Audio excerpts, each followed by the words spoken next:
NEW Vince Berry, hitting all the topics like a clothesline flurry. Turn up your speakers and hear them out. You can listen from your car, even on your couch. They too raw, who NXT?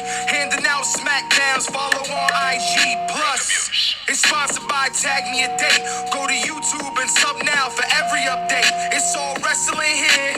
No safe space, now listen in. Time to hear from some of the greats. We're really glad that you're our friend, and this is a friendship that'll never ever end.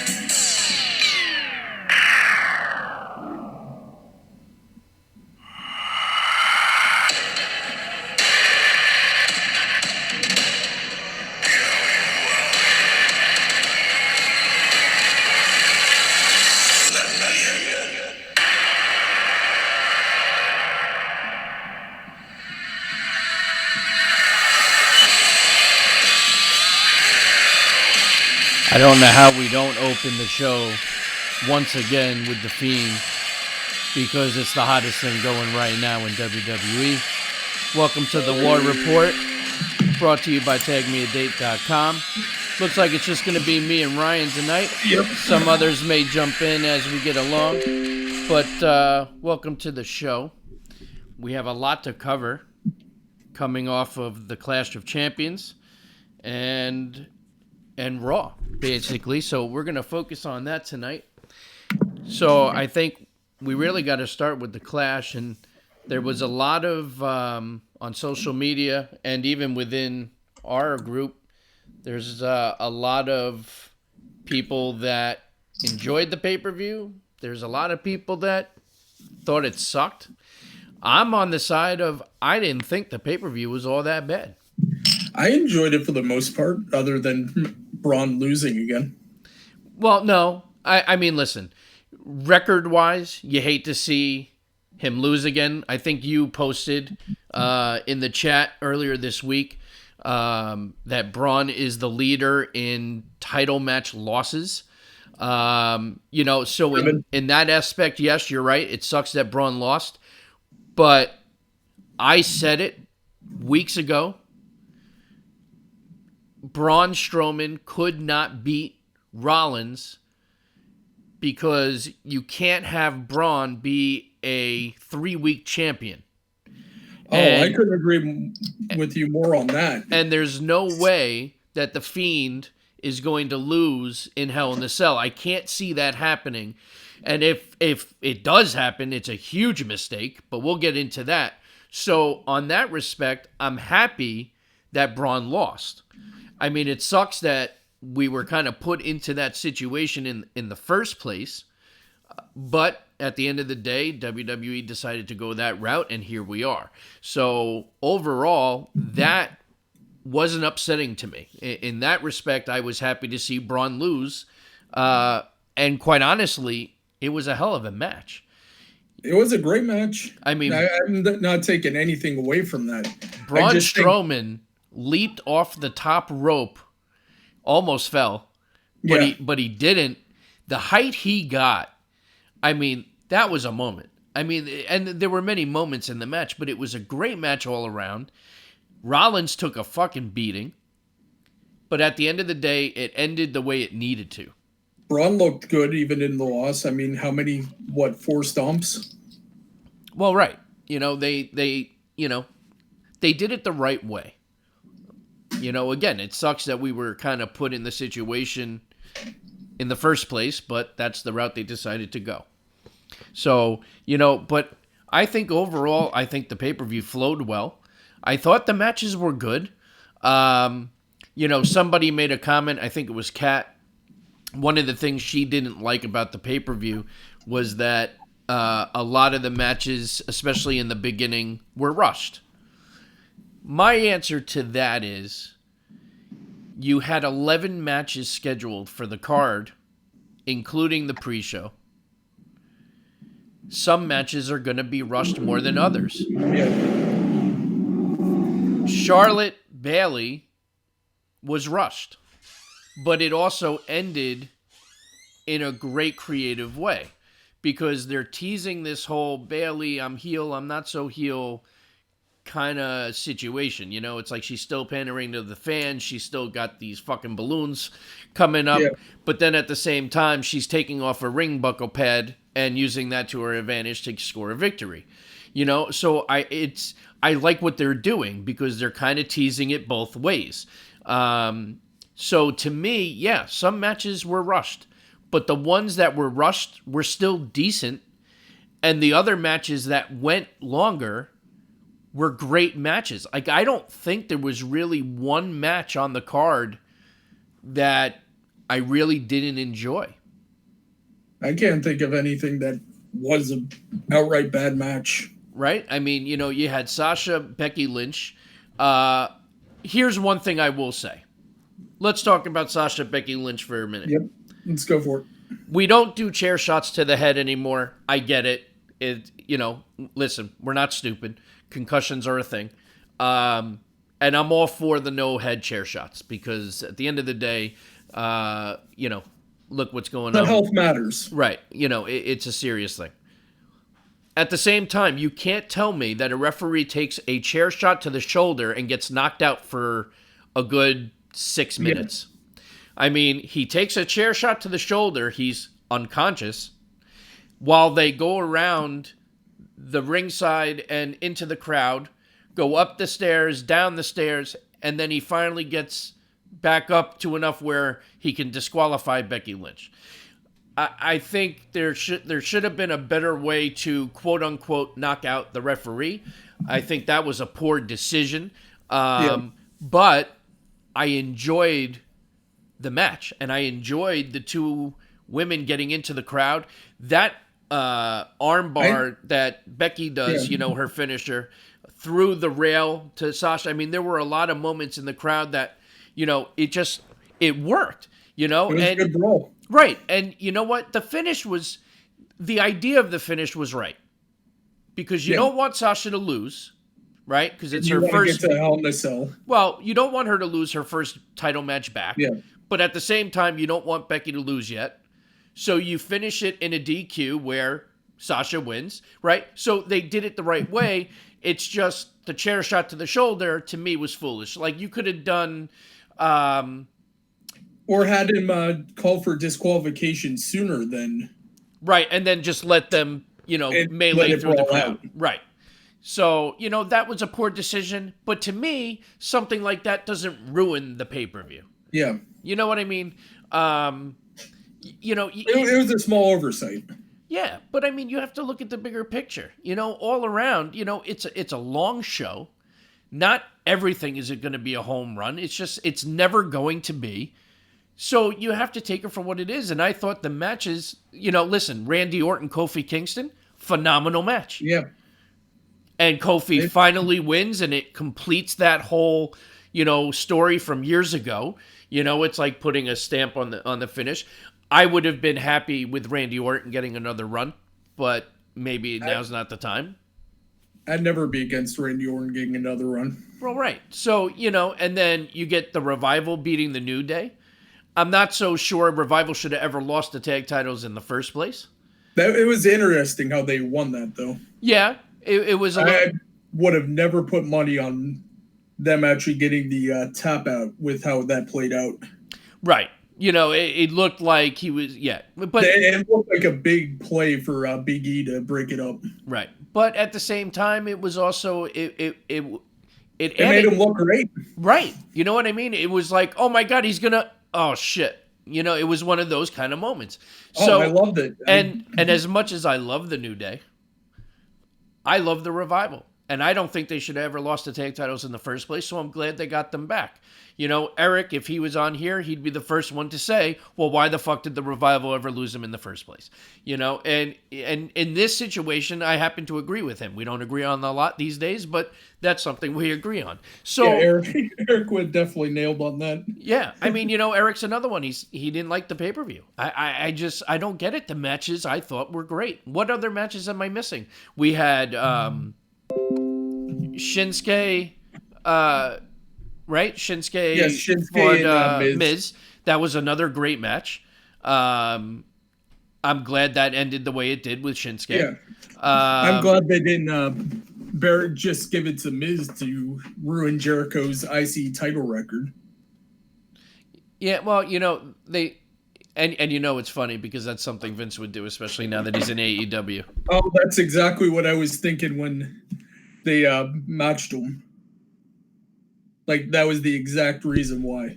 Yeah, well, it makes sense because Vince McMahon is Vince McMahon. Oh. But, but either way, it was another good match. Braun and Seth, obviously they were going to open the show. That you had to see coming, obviously, because, they need time to rest for later. The tag match was a good match. It was a good match. Ziggler and Rhodes look great for a team that was thrown together. Well, listen, and there's... But it is Ziggler and Rhodes. Right, but you know what? And here's kind of my point to that. There are also members of our show that were shitting on the fact that, they were an organic made team and they're not a real tag team and this and that.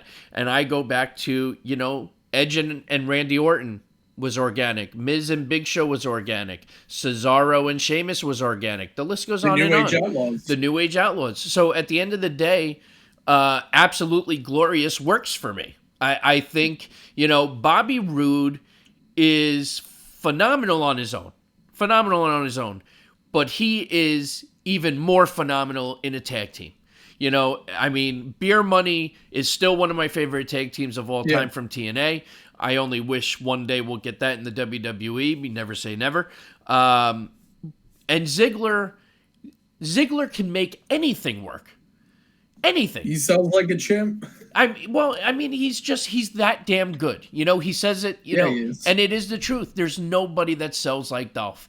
And, he has put up with a lot of shit over the years. And the fact that he's still there, is a testament to him. So, putting them together, giving them the belts, to me, I enjoyed that. I think that was good. Here's one question I do have, though. Is it me, or were they all along promoting that the King of the Ring was going to finish at the pay-per-view? They were, up until the final on SmackDown. Oh, okay. Even the social media crew was thinking that it was going to be at the pay-per-view. Yeah, well, that's what I'm saying, because I was surprised, and then it was on Raw, and I was like, all right, well, and we'll get to Raw. But what other matches am I missing? We had Cedric. All right, so first of all, here's another thing that I want to address. I found it very strange that AJ Styles was on the pre-show. And not only was he on the pre-show, but it was a squash. Pretty much. I found that very strange. I found the squash being surprising, but the pre-show not too much. You weren't surprised to see AJ Styles on the pre-show? It's a big name. So to promote to get people to tune into the pre-show. I get you. Put a bigger name. And if it was going to be a squash match, you really don't need it to be on the main show. Okay. But the AJ Styles name will get people's attention. Understood. That makes sense to me. I give you that.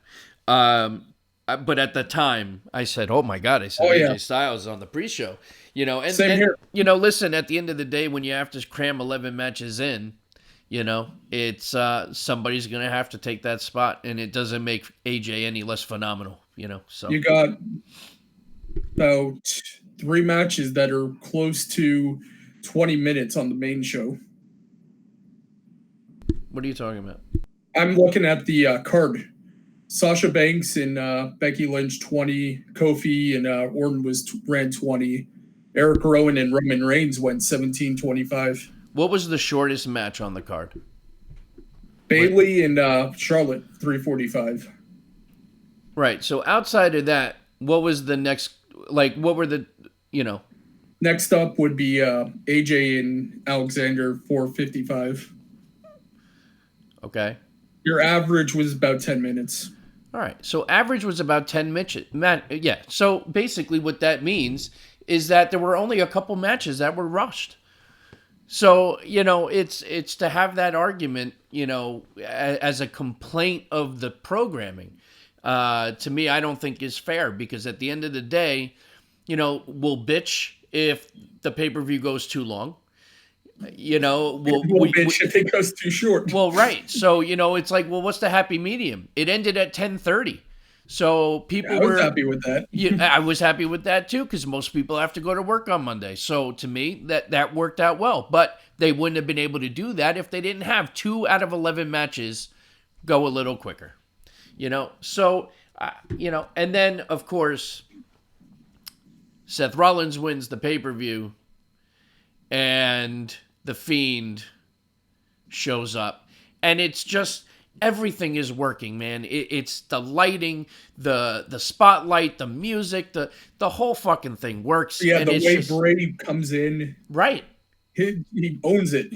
His presence alone owns his character. When he sneaks up behind you and he does the whole thing. And Seth Rollins is doing a great job of selling his the fear. Well, listen, Seth Rollins, we could say what we want about his promo work and everything else, but we can't talk about his in-ring work, and we can't talk about, the way he sells certain situations, and this is a prime example, because you're right, and we'll talk more about Raw in a moment, but you could see the terror in his face towards the end, and it just made for such great television. So overall, to me, the pay-per-view was a success. I'd give it a solid B. I'm kind of getting to the point now where I don't know what people want. Like, I don't know, it's like, we'll get into Raw, right? Because even in our group and in our chat, there's a majority that thought Raw was terrible. And I'm sitting there trying to figure out what the fuck they're watching. It's like, I watched it today, and I watched an hour and a half version of it, and then caught the rest in clips. Yeah, I enjoyed it. You got to sit there and watch the full 3-hour show, and then I sat there. I unfortunately despised Baron Corbin, and his match was phenomenal. I unfortunately couldn't start the show on time, so I watched it later on, and I did not fast forward anything but commercials. I enjoyed every part of Raw, and I can't figure out what people want. Listen, 3 hours is a long time. Not every segment is going to be a home run. It's never going to happen. There are going to be segments that suck. But 1 or 2 segments out of a 3-hour show doesn't ruin a show to me.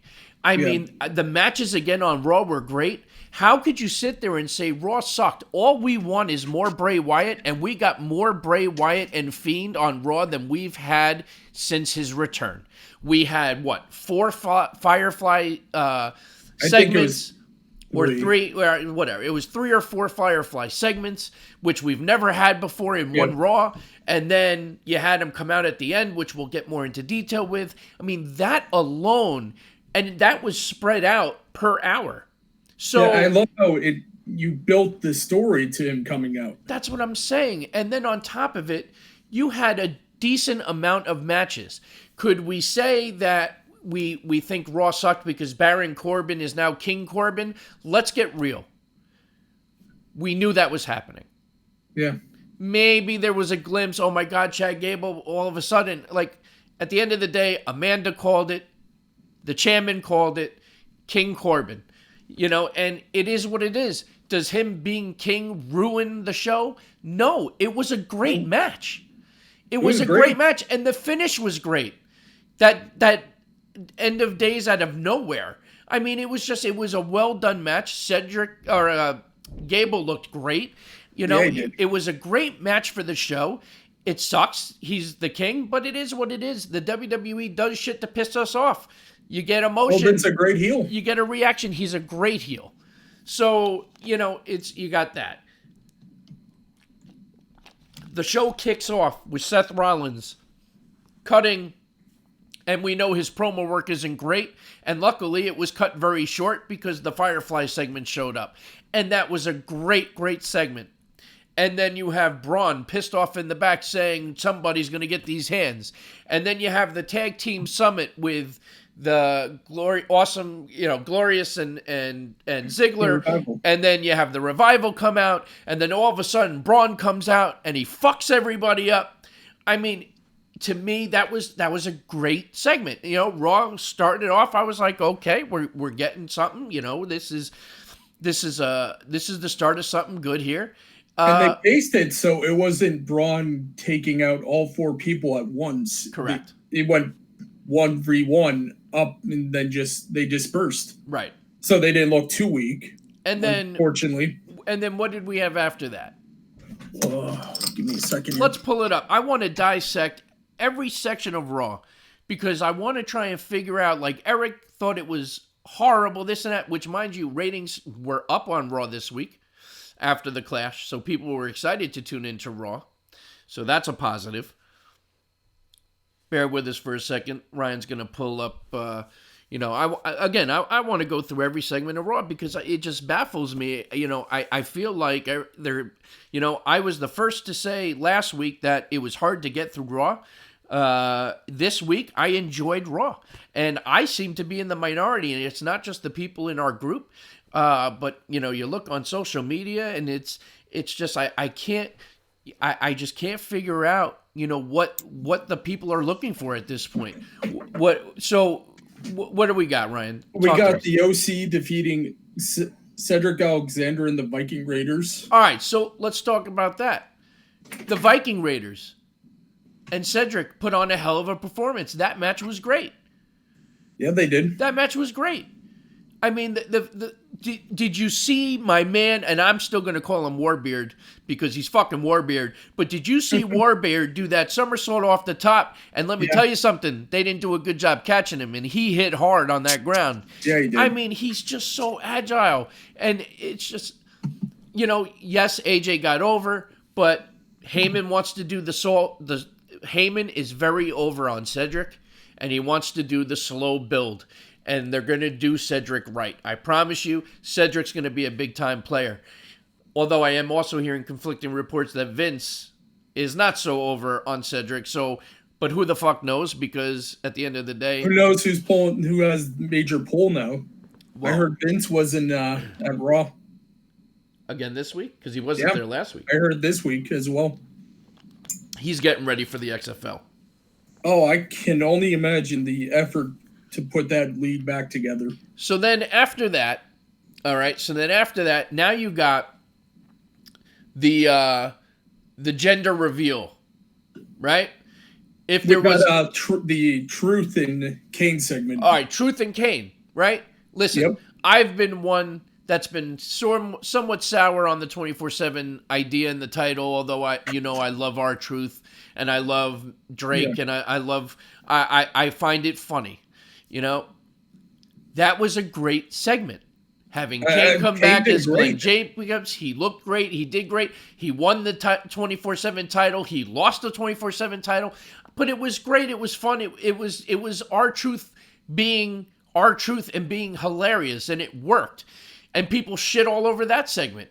And Kane's really great. His reactions to R-Truth's insanity. Well, right, and R-Truth calling him the president and this. I mean, it's just it all works. It's funny, It's that's giving us our comedic, aspect to Raw. And then go ahead. What do we? Oh, so now we have the gender reveal. We had the Corbin match. All right. So again, we covered it. Yep. Corbin, King Corbin. Now we have the gender reveal. You want to call a horrible segment? The whole gender reveal thing was horrible. The only thing that was positive in my eyes on that segment was the Rusev. No, well, we'll get to that. But sorry. Who are the two guys? The title. It was Ricochet that was initially. No. Oh, I'm sorry. The people are hosting it. No, who are the two guys from NXT? It was the Street Profits. Street Profits. Holy I shit. didn't know what you were referencing. I know, brain fart. All right, so the Street Profits was the best part of that entire segment backstage. They did great. Well, they always do. And Titus Yeah. was funny, getting a Ricochet saying, you better go handle that, whatever. Yeah. And then, listen, we all know, myself, Vince, very big fans of Mike Bennett. We know the guy. Vince a little more than I do, but I've worked quite a number of shows with Bennett. And, I love the fact that he's getting TV time. I still hate... It is TV time. It is TV time. I hate what they're doing with the story, but it is what it is. If you want to talk about there was a train wreck of a segment, that was the train wreck of the segment for Raw. But to me, one bad segment doesn't ruin the fucking show. And not only that, you did have Rusev return, who looks amazing. The heat on Maria. How do you get more heat than that? Well, that's just it. She's doing it right. She knows how to get heat, and this is it works. But it's a train wreck. The story just sucks. I'm not a fan of it. I'm not a huge fan, but Maria's doing great with. All I know is that Bennett is going to get a huge payoff in the end, and that's what I'm waiting for. Because it always happens that way. Congratulations, by the way, on having a boy. That's awesome. But Rusev back with a porn stash. He looks great. He is so amazing shredded. Shape. He looks so shredded. Lana, conspicuous by her absence. They did mention her absence. They did. Surprisingly. Well, listen, that may come into somewhat of a story, but either way, Rusev looks incredible. He's back to being the true brute. I kind of like Rusev as a face, though. Oh, I love the Rusev Day. I was a big fan of that. It's a shame we don't have it. Well, listen, it's not to say that we won't get it again, but very true. But yeah, it does suck a little bit because it did get over very, very quickly, and of course they killed it very quickly. Who knows why? But moving on. So we had the gender reveal, and then we had what? Another R-Truth segment followed by the Firefly Funhouse. Many F's and I got you. All right. So we had another great Firefly. And you're sitting at home and you're never in a million years expecting to see another Firefly Funhouse segment because it's never happened. So right off the bat, now you're like, oh, this is great. And he's putting up all the pictures of his new quote unquote friends. And it's all the people he's taking out. It's just everything works. It's just he is so fucking good. Go on. Who's next? What could have been fun is if they left it blank. But that ties into later on. I don't know that they wanted to. Well, they kind of hinted to the fact throughout that maybe it was time that he make another friend. But that could have been Rollins, or they could have been hinting at. I don't know. Well, no, the new friend is Kane. Yeah. And then he did put up Rollins' picture. That's why I was. Well, right, but that's why he also didn't attack him again last night. True. Because, so anyway, we'll get to that. Go on. What was next? Rey Mysterio defeated Cesaro. Again, another great match. Yeah. Cesaro's always a home run in the ring. So, it's, I just, I don't know.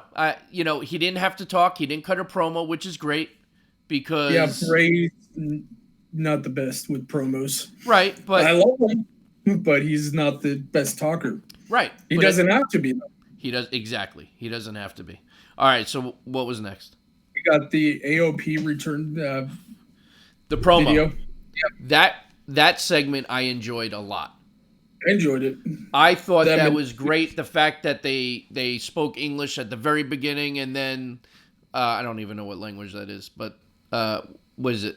I don't even know where they're from. I have no idea. It was subtitled, so I was. But either way, it was another great segment. Next, we had the Sasha Banks Bayley versus the women's tag champs Alexa Bliss and Nikki Cross. I enjoyed the match. That was another great match. Another great match. Especially, And actually, we didn't talk about that at the pay-per-view. yeah. Alexa Bliss. Oh my God. When she comes out looking like Harley Quinn or pretty close to it, I just... Yeah, that's as close as you can get without being sued. Yeah, that's true. But man, did she look great. And that was another great match at the pay-per-view too, I might add.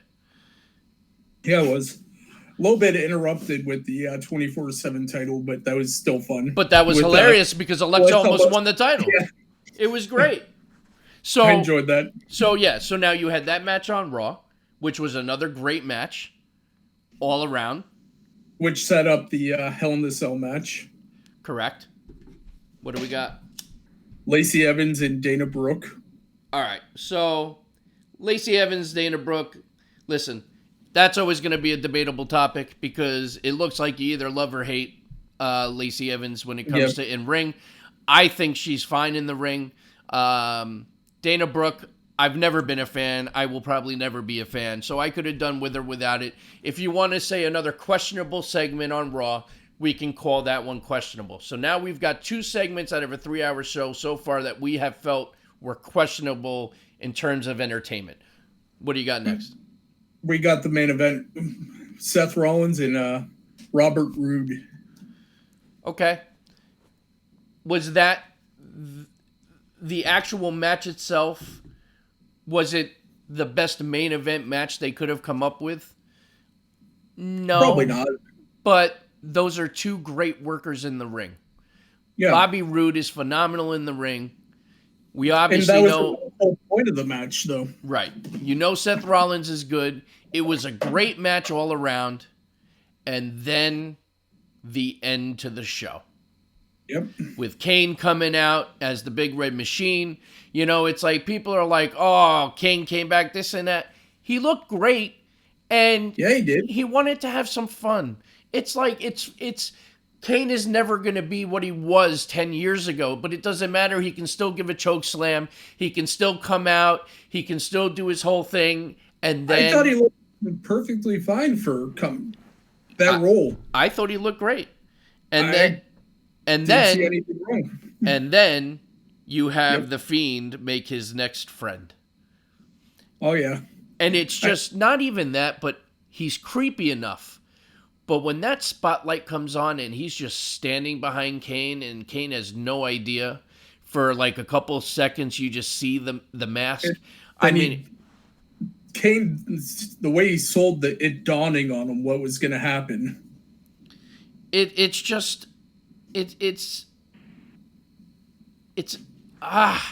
the camera work is good. Everything about it.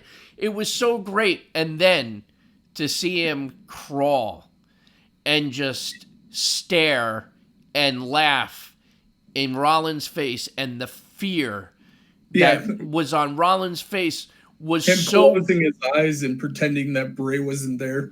You almost forget that it's a show. You know, Rollins did such a good job. Like, I really was sitting there saying, how did Seth Rollins literally not shit himself in the ring? And then we got the Firefly Funhouse graphics being distorted at the end. Yeah, that was very cool. And then at one point, there was also there was a picture that was upside down, and Renee was like, was that upside down this whole time? Or something like that? Somewhere that was at the opening of the show. So now that was the entire Raw in a nutshell, right? Yep, that was... 2 segments out of a 3-hour show were questionable, and you got people all over social media, including people in our group, that thought Raw sucked. I don't get it. Like, what more do you want? What are you asking for? We all would love Raw to go back to 2 hours. It's never going to happen. But we would all love it. But it's not going to happen, let's be real. You know? Could there be more wrestling? There could be, but there was a good amount of wrestling on that show versus promos and storytelling, this and that. Like, I thought it was just very well... I thought it was one of the better Raws we've had in quite a while, and I was just blown away to see some of these comments. I didn't see anything that would call it a terrible show. But that's me. I agree with you. I mean, even in our group, you had Sam who thought it sucked. You had Eric who thought it was horrible. Amanda said it was tough to watch. Kat said there was only 2 good segments in the whole show. I just don't get it. We are in the minority, my friend. I know. I was hoping one of them would be on to make their claim. I know. I'm baffled. I sit there and I'm thinking, like, what more do you want? You know, it's like we wanted it to be a little edgier. It has gotten a little edgier. You know, you could tell Heyman's influence throughout the show, you know, without having, you know, they're not pushing Roman Reigns down our throats anymore. It looks like, if anything, they're pushing The Fiend down our throats, and I'm totally okay with it. I'm perfectly fine with that.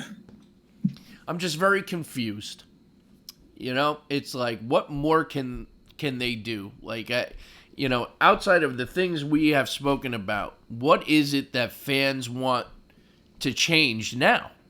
Because I feel like even any time that they start to make changes and do the things that the fans have asked for, we find a million other things now that are wrong, that they're finding wrong. I got it. Why don't we put it out to the crowd? Tag us in Ask the War Report. What do you want? And we'll cover it next week. Yeah. Send an email, use the hashtag, get involved. I mean, and if you were, you know, we do this every week where you can ask a question or a comment and send it to askthewarreport@gmail.com, or you can use the hashtag askthewarreport, tag me a date in it, and you can earn a shot for a free entry into the WrestleRumble Pickem contest. Unfortunately, we will not be able to get to those this evening because Kat, who runs the mailbox, is not with us, and neither is Amanda. So we will follow up on all those and approach them next week. Ryan, you want to jump in? Oh, yes. Do you want to tackle SmackDown? Sure. SmackDown from last week. Or that. Well, we can. Well, now let's actually. I do want to talk about SmackDown because the biggest thing, and we're going to SmackDown a little out of order, but the biggest thing on SmackDown was Kevin Owens being fired, and now the rumor is he's going to be going to NXT. Yep. Talk to me about how you're feeling with that. I'm fine with that. It'd be a great addition to the NXT roster. I think if they go that route, they are going to officially justify them as the third brand. Like Triple H is already talking it like it's the third brand. Well, that's what I'm saying. But I think by putting a big-time player like Kevin Owens, it only solidifies that even more. But to some people, that could look like somewhat of a step backwards. But I think this is their way of saying or trying to get the people to get that mentality out of their heads and that they are now on an even playing field with Raw and SmackDown. And exciting enough, they're going live on Wednesday nights starting tomorrow. So that is going to be very interesting. I'd also love to see Kevin Owens and Adam Cole. Well, I would say it's a safe bet if Kevin Owens does go to NXT that we will see Kevin Owens feud with the Undisputed Era. Also, Cesaro's rumored to be headed NXT. You know what? That, to me, I think is a smart move. I'd like to see him stick around. Cesaro could be a champion in NXT. Easily. Where they wouldn't make him a champion outside of the tag team or IC title in the main roster. Also, may figure out that one thing that's preventing them from getting the Universal or WWE title. Yeah. I don't see it, but that one thing Vince is missing, though, he might find. Yeah, I don't really get it. I finally got around to watching the UK match. I don't see how he hasn't got a world title yet. But it's a majority opinion right there. Well, I mean, that's just it. I just, it's like, if I'm WWE, I'm sitting there saying, what the fuck else can we do?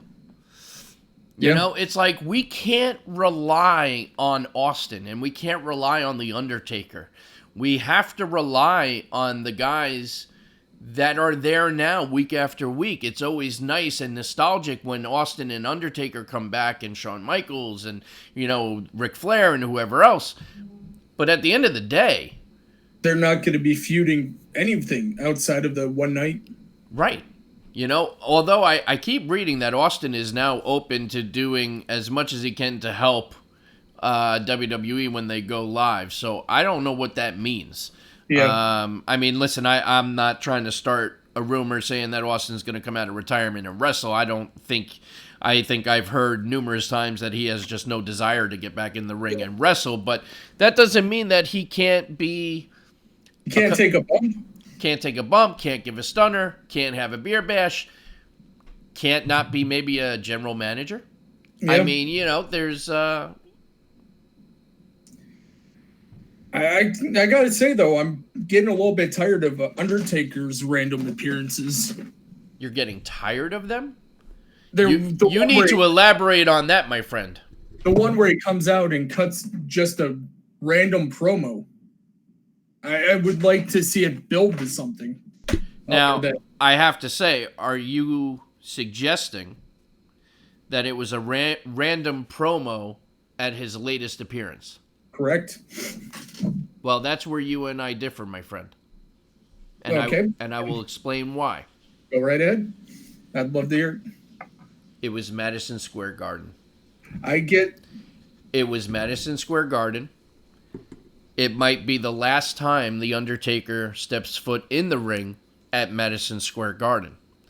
Madison Square Garden, when Mean Mark became The Undertaker, made a name in Madison Square Garden, just like Hulk Hogan and Andre and San Martino, and the list goes on. Madison Square Garden is its own entity, and it's tied to the WWE and the stars that it helped make, and some of the best matches in that building. To me, that wasn't a random promo. To me, that was justified. And then out of all the other promos, yeah. And then they spiced it up with Sami Zayn coming out, who was hilarious. That whole segment to me worked. I wish we had a little more Undertaker, to be honest with you, that night. But, it was... Listen, it's not like he cut a promo where he was going on and on and on either. I mean, Sami Zayn cut him off probably within 3 minutes of him speaking. I just wish it built to something. Well, I don't think they're... listen, I think the next time you see Undertaker in a ring, it's going to be against The Fiend.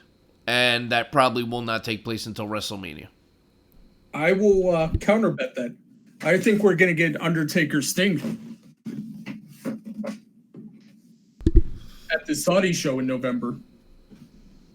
Okay, well, if that's all right. Well, listen. We got another Saudi show between now and Mania. And then they do Fiend Undertaker at Mania. Listen. I think that if they finally do Sting Undertaker, it needs to not be in Saudi Arabia. It needs to be at WrestleMania. Oh, I wanted to be at Mania more than anything I could even think of off the top of my head. But the money for that match will be there. And they're already pushing for it, so I don't see how they turn down that match. They can't turn it down. I don't know. Either way, I don't know. I'm still iffy on the Undertaker Sting at this point, but that's a conversation I really won't tackle until Sam is on, because that's his favorite. But should have happened a decade ago. Yeah, that's for damn sure. But listen, we all know the reasons why it didn't, and it is what it is. It is. There's not much that can be done at this time, but I don't know. After what happened with Goldberg, Undertaker, and the Heat and everything else, I don't know. I'm kind of curious. I know they're doing a change of venue for the next. You just cut your mic out, dude. I was doing it quick. I was seeing where they're holding the show. Which show? The next Saudi Arabian show. Oh, when? No, I heard they were changing the venue. So I was seeing what the venue was. If it's a different venue, they might not have to deal with 100-degree weather. Well, when it's a different venue, what other venue are you hearing? Oh, I just was rumored. That's all. Yeah. Has there been any speculation? I only saw one article. It seems like it's the same area. But it's also in November, so maybe not 100-degree weather. I don't know. I don't know what it is in November out there. That is a good question.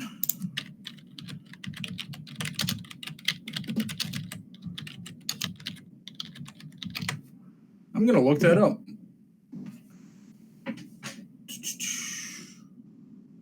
In November, the high it's 88 to 75, so not awful, but still pretty warm. I mean, that's really not terrible, although, you know, all the lights and everything else that adds to it. But to be fair, the Goldberg deal, I mean, that was over 100-degree weather from my understanding. So, not that I'm making up any excuses for Goldberg, but we already decided to headbutt a locker on the way out. Well, you know, listen. Oh, and as a sidebar, I do want to say I did check out the Chronicle on the WWE Network, Sasha Banks. It was really, really good. And I got to say this. You really got to take all the shit that you read on social media, and we're all guilty of this too. Oh, yeah. We really got to just sit back and sometimes really think about some of the shit that we're reading. Sasha addresses in this Chronicle, which takes place right after WrestleMania, pretty much, up to her return. And she talks about reading, you know, that she was on the locker room floor after WrestleMania, hysterical crying and throwing a temper tantrum. And she, you know, then it was said that she was at the hotel and she made a scene in the lobby and, you know, all these things, which she says none of are true. And she says, show me footage. Show me some kind of proof that, you know, these people make shit up. I mean, at the end of the day, you have to watch it. But it was really interesting. And it's only about 45 minutes long. And I love those videos because you see a behind-the-scene look at stuff. You get to see how the return all happened and how they snuck her into the building and kept her in a bus for hours. You know, so I definitely recommend it. It was very good. Sasha opens up about a lot of stuff. And she gets very emotional in it. It was very cool to see because you get to see Sasha as Mercedes at times and not just Sasha Banks, the character. So if you're a fan of Sasha, if you're a fan of the Network Chronicle that they do, this is definitely one that I recommend. It seems like the dirt sheets are under more and more fire as of late. Well, you know, they wouldn't be under fire as much if half the shit that they put out there was true. No, I'm not saying it wasn't right. It used to be held up as the word of God. Now it's finally being called into question. What's true, what's fake. Yeah, well, listen, you know, and WWE, from my understanding, is notorious for putting shit out there just to fuck with people. Oh, I bet. Which makes perfect sense. I could see Vince just being like, all right, tell this person to tell them, see what happens, and just have him sit back and laugh. Yeah, I mean, that's, you know. Or Triple H even. What else did you want to talk about on SmackDown? I was gonna pick up with what's going on this week. Well, we're going to have a coronation ceremony, I would imagine, with King Corbin. That's probably going to kick off the show. That would I be can my imagine guess. that. Or Shane, I could see that also kicking off the show. Oh, addressing firing Yep. Kevin Owens. We also have the New Day versus Randy Orton in the Revival. Okay, that'll be a good match. Great. And Well, now, let me stop you for a second. go ahead. You think it's finally going to happen? You think the New Day's going to split? They were talking about that possibly happening for a while. Now they don't have the tag titles. I mean, I feel like if it's going to happen, they could potentially do it now. For the record, I do not want them to split up. I love the New Day together, but, you know, this is something that has been rumored for quite some time. It's a possibility. I don't see it now. They really didn't build it. Well, But sometimes it's they didn't build Seth Rollins either. Yeah. And it was a big shock because they didn't build it and nobody fucking had any idea that was happening. Very true. I really don't want to see it though. I'm with I you. have to be biased. I'm with you. I love the New Day together. And rumor was that they were supposed to break the record before they split. And they're at what, 6 times? And I believe Edge and Christian were at 9. Were they 9 times? I'm going to look that up. That's very possible. They did have them a lot. I mean, they have the record length. I believe. Let's see here. Records. Pulling up Wikipedia right now. But it's interesting to see Randy Orton still with the Revival. Well, I think they should become a faction at this point. Yeah. Randy's always good when he's leading a faction, you know? And the Revival, they're great. So I think together, you know, even now on their trunks, they have FTRKO on them, which is pretty cool. Hashtag. Oh, I love the hashtag. But now they added, you know, the RKO on it. Oh, you know, listen, something else we need to address as we're getting to the top of the hour here. So there was an incident with Big Cass. Oh, yeah. And I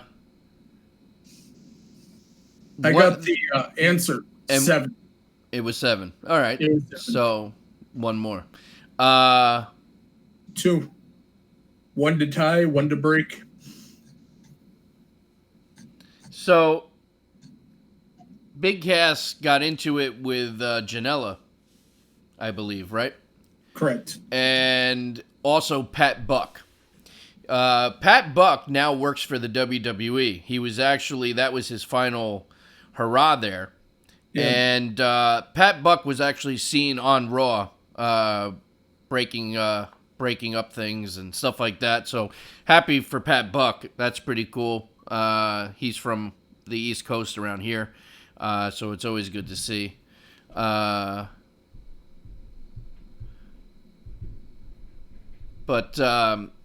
apparently Big Cass got laid out by Pat Buck in the end of the whole thing. And then Cass was taken out by police and apparently brought to a hospital. So do we have any updates on Big Cass? Do you have any more detail on that incident? Because that's pretty much what I know. The last I heard is he wasn't charged because all parties declined to charge him because he's in a bad spot. Well, that's good. And listen, at the end of the day, he's the one that got laid out. So yeah. Not saying that he didn't deserve it, but I don't know. I don't know what caused it. I know it was stemming from another incident that they had with Janela, him and Enzo, somewhere else. Yeah. I also heard at the previous show they were at, there wasn't an issue, but apparently something happened that caused an issue. Also doesn't look good for a WWE return if he's causing issues with the new employee, new hire. No, I didn't see them returning. Right. I don't know. It's going to be very... Though I hope the best for him. Whatever help he needs, I hope he goes and finds it. You know, it's a shame, too, because he had all those issues. He had that seizure, and then he got himself better. Then he got back into the ring. He looked better. He lost a ton of weight, got shredded again. He did an interview with Fox with Credo in this area, who I'm friends with. He looked great. He sounded great. He talked about his demons, his rehab, and all the shit he had to go through, and he's back where he needs to be. And now this. So, and now with Pat Buck being a part of WWE, I think it's pretty safe to say any chance of having Enzo and Cass return for NXT is highly unlikely. Yeah. Well, to be fair, that doesn't mean that Enzo doesn't get a... But I think Cass, I think he just shot himself in the foot big time. I don't think you're going to get Enzo without Cass. I don't know. Enzo was doing fine on his own before that whole bullshit, alleged, which wound up being bullshit and got him canned in the first place. So, I don't know about that even. Listen, you could bring Enzo back and manage anybody. As long as he's just a mouthpiece, that's all you need. Because he's great on the microphone and he's good at getting people hyped up and ready. Yeah, I agree with that. It's going to be interesting to see how it all plays out. I kind of wish he never got fired. I mean, knowing that he was innocent and the charges were false. Yeah, so much for being innocent until proven guilty, unfortunately. Oh, I could go an hour on that. Well, listen, and I'm not necessarily shitting on WWE for their decision either. I mean, at the end of the day, they have a publicly traded company. Correct, and they have people to answer to, and you got kids involved in the show and watching, and so I kind of get it. Was there anything else we missed? Anything else we needed to cover? We got a few minutes left. Not that I'm aware of. I think we nailed everything. Look at that. We got through it all. Right on the dime. Right on the dime. Well, listen, we're here every Tuesday live, usually a full crew, but of course, real life sometimes gets in the way. So you had myself and Ryan hold it down. But we will be back next Tuesday and every Tuesday, starting at 7 p.m. Ryan, list us off. We're everywhere you can get a podcast. Break it down. Yep. Google Podcast, Apple Podcast, Spotify, Stitcher, and Spotify currently. And YouTube. YouTube, every Tuesday, 7 to 8. That's right.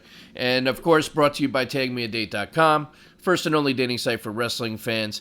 Listen, we're aware. We have some issues going on, both with the website and now the app.